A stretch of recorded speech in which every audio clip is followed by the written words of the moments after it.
أن ننتهز فرصة هذه الخواطر وأن يكون الحديث عن النجوم، كما أن لأهل الدنيا نجوما يتباهون بها ويفخرون بها ويتغنون بها وبأسمائها، فلأهل الله وخاصته أيضا نجوما، وهم النجوم الحقيقيين وليس النجوم المزيفة. هؤلاء النجوم سماهم رسول الله صلى الله عليه وسلم نجوما، فقال: أصحابي كالنجوم بأيهم اقتديتم اهتديتم. فالحديث يكون إن شاء الله تعالى مع كل ليلة من الليالي نتحدث عن نجم من النجوم التي إذا اقتدينا بها اهتدينا إلى الله سبحانه وتعالى، لأن النجوم الدنيا والنجوم المزيفة لا يقتدى بها ولا يهتدى بها. فنتحدث عن نجومنا، عن نجوم رسول الله صلى الله عليه وسلم وهم صحابة رسول الله صلى الله عليه وسلم. كل ليلة إن شاء الله نتحدث عن نجم من هؤلاء النجوم، نتحدث عن نجم قد لا يكون معروفا اسمه للكثير منا، ولكن له مواقف صدرها التاريخ الإسلامي بأحرف النور، مواقف حدثت مع رسول الله صلى الله عليه وسلم جعلتهم حقيقة هم النجوم. النبي صلى الله عليه وسلم حينما تحدث عن أصحابه فقال: لو أنفق أحدكم مثل أحد ذهبا ما بلغ مد أحدهم ولا نصيفه. يعني لو أي حد في الدنيا أنفق في سبيل الله مثل أو مقدار جبل أحد ذهبا، اللي شاف غار المدينة المنورة يعرف ما هو جبل أحد حجما وضخامة واتساعا. الإسلام يقول لو حد أنفق مثل هذا الجبل ذهب لم يبلغ مد أحد، يعني كفة اليد من الصحابة. لو حد من الصحابة تصدق أو تبرع أو أنفق مد اليد هذه أكثر ممن ينفق مثل أحد ذهبا. لماذا؟ لأنهم أنفقوا بنصرة دين الله، وإنفاقهم كان لنشر دين الله والاجتهاد في سبيل الله. هؤلاء الصحابة نتحدث الليلة إن شاء الله عن صحابي من الصحابة اسمه عبد الله بن أنيس. اسمه مين؟ عبد الله بن أنيس. ربما الكثير أول مرة يسمع الاسم ده أنه صحابي من الصحابة. هذا الصحابي العظيم سيدنا عبد الله بن أنيس كان أنصاريا، كان يقيم في المدينة المنورة مع سيدنا رسول الله صلى الله عليه وسلم. طيب، بعد ما كان في المدينة المنورة مع سيدنا صلى الله عليه وسلم، وكان سيدنا قاعد في جلسة كده مع الصحابة، وسمع أنه واحد في مكة اسمه خالد ابن سفيان، خالد ابن سفيان من قبيلة هذيل في مكة، سمع أنه يجهز جيشا في منطقة عرفات مكة ليقتل رسول الله صلى الله عليه وسلم. فسيدنا النبي لما سمع بما أعده خالد بن سفيان فقال لصحابة المدينة: من يأتيني برأس خالد بن سفيان؟ الصحابة كده. فسيدنا عبد الله بن أنيس قال: أنا يا رسول الله، من غير ما يعرف مين خالد ولا أي حاجة. قال: أنا يا رسول الله أجيب لك رأس خالد. وخالد هذا كان من فرسان العرب، وكان يعدونه ب1000 مقاتل. خالد ده بن سفيان كان قوته تقاتل لوحدها 1000 مقاتل.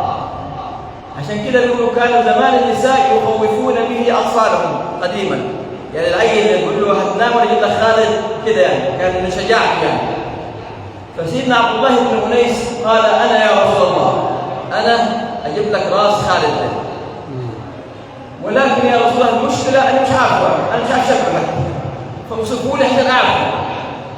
فسيدنا النبي قال له إذا رأيته هبته وحصلت لك قشعريرة. طب ده الوصف أمر من المهم نفسه، يعني أول ما يشوفه كده تجيك رهبة منه، هو مش شوي وجسمك يقشعر. طب ضحكت أنا ولا طب؟ فقال آتيك به يا رسول الله، رجال صدقوا ما عاهدوا الله عليه، ما مش هزار، تلقى الحاجة يبقى تمام. فسيدنا عبد الله بن أنيس ده أخذ سيفه ووضعه بين ثيابه وجلده ومشى إلى مكة. من فين؟ من المدينة. المسافة كام؟ 420 كيلو. مشاها بإيه؟ مشي كده. كان يكمن في النهار، يعني ينبت كده في النهار في الجبال، ويسري بالليل. بالنهار كده ياخد له جنب كده من حرارة الشمس وشدة الحرارة، وبالليل إيه؟ يمشي. واللي ربنا أكرمه وشاف المسافة مكة والمدينة وشوف المسافة بالليل جبال كلها سوداء، يعني تخوف على كده من غير ولا حاجة، وهو ماشي احنا نكون بالتلبسات والله ما نقولش عضل ولا حاجة، ما قاعدين نسمع تجيش حتى تبص ايه دي بقى من خوف المنظر يعني. فسيدنا عبد الله بن أنيس ده أخذ الطريق كلها في 10 أيام لحد ما قرب يوصل إلى عرفات مكان خالد بن سفيان. بيقول فوصلت قبل غروب الشمس، يوم كده وصل قبل ايه؟ غروب الشمس. قال وخشيت أن تفوتني صلاة العصر. كمان شيء أهم ايه هو؟ الصلاة.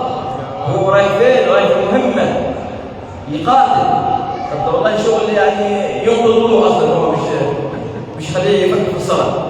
فبيقول فخشيت ان تفوتني صلاه العصر. هو ماشي. قال فرايته كما وصفه رسول الله صلى الله عليه وسلم. شفته بعيد، اول ما شفته كده برضه ايه خدتني رهبه كده من شكله وقوته، وقلت قوله. فقال فخفت ان يشغلني عن صلاه العصر، فصليت العصر ركعتين وأنا أسير إليه أؤمن بماء، لأنه لو صلى يعرفوه أنه مسلم يقتلوه. يقول أنا ماشي كده قعدت إيه كبرت وأصلي الله أكبر الله أكبر الله دماء كده عشان يصلي، وأدركت العصر. فذهب إليه وقال له خالد من أنت؟ وغريب عليه ممكن أنت؟ قال له أنا رجل من العرب سمعت أنك تجهز جيشا لقتل محمد، وأتيت لأكون معك في هذه المعركة. أنا جاي أساعدك المهمة اللي أنت هتأديها دي. تبقى تمام، يبقى إيه؟ تبيت معي الليلة. خلق الوهبان أي إيه؟ في خيمتي أنا كرام الضيف اللي جاي يساعدنا في المهم بتاعنا. المهم بيقول أخذت هذه الليلة معه، ومن شدة التعب عيني تغفو ومش قادر انام، خفت لو انت مهمه هتبوظ خالص كده. فقال حتى نام خالد، فاتيته بسيفي وقطعت راسه من جلده. اول ما نام كده طلع سيفي قاطع رقبته من جسمه وحطيتها في ايه؟ في زي خل كده معايا، وخرجت في ظلمه الليل اكمن في الجبل. طيب كده بالليل عشان ايه يا جماعه اول ما يسمعوا بانه خالد زعيمنا وكله هيهيج طبعا. بيقول كمان لحد ما ايه قاموا عملوا صوتهم ومين ومش مين، ورحت ايه هديوا ورحت ماشي حتى وصلت الى رسول الله صلى الله عليه وسلم. فعندما رآني رسول الله صلى الله عليه وسلم من بعيد قال افلح الوجه، افلح الوجه، يعني سيدنا اللي عرف انه المهمه تمت تمام. قال قتلته يا رسول الله. قال صدقت يا عبد الله. ثم ألقى كده الرأس إلى سيدنا النبي صلى الله عليه وسلم، رماها له كده. فسيدنا النبي قال له تعال معي يا عبد الله. أدى المهمة يبقى هياخد المكافأة، المهمة اللي أداها تماما يبقى ياخد المكافأة تماما. قال فذهبت مع رسول الله صلى الله عليه وسلم إلى بيته.